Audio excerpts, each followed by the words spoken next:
हम लोगों के समूह में जो टॉपिक लिया गया था वो था क्लास 6 का तंतु से वस्त्र कर। और तंतु से वस्त्र का दूसरा दिन दिया गया।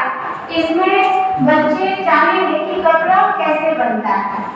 और बच्चों से अगर हम पूछ करके वो बोलेंगे जो आपको कपड़ा पहनने है वो कितने तरह का होगा, ये सारे सिखाना थी, उसकी जानकारी प्राप्त हो चुकी है। दूसरे दिन हम लोग देखेंगे कपड़ा कैसे बनता है। तो कपड़ा धागा से बनता है, ये बच्चे भी बता सकते हैं।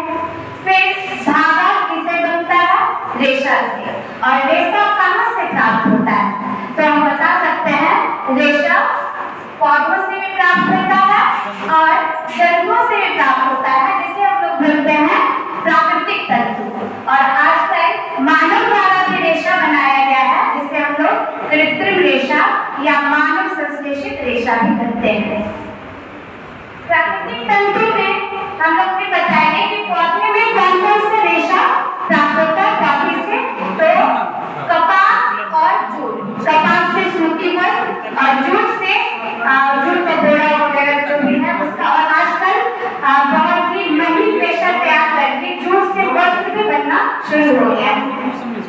अब हम लोग देखेंगे, बच्चों बताएंगे कि कपास के पौधा से रेशा कैसे प्राप्त होता है।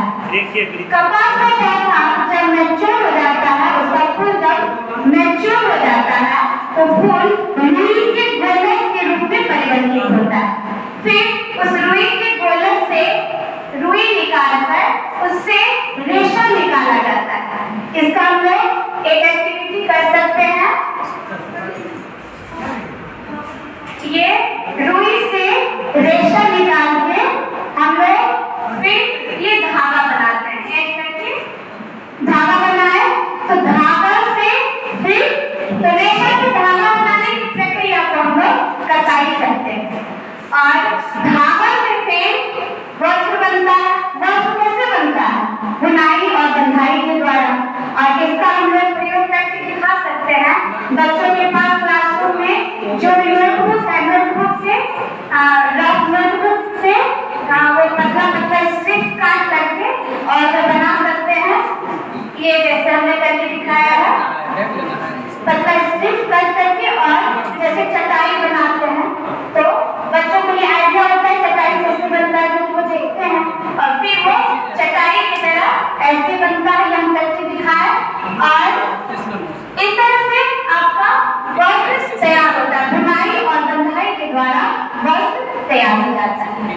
इस प्रकार हमारा टॉपिक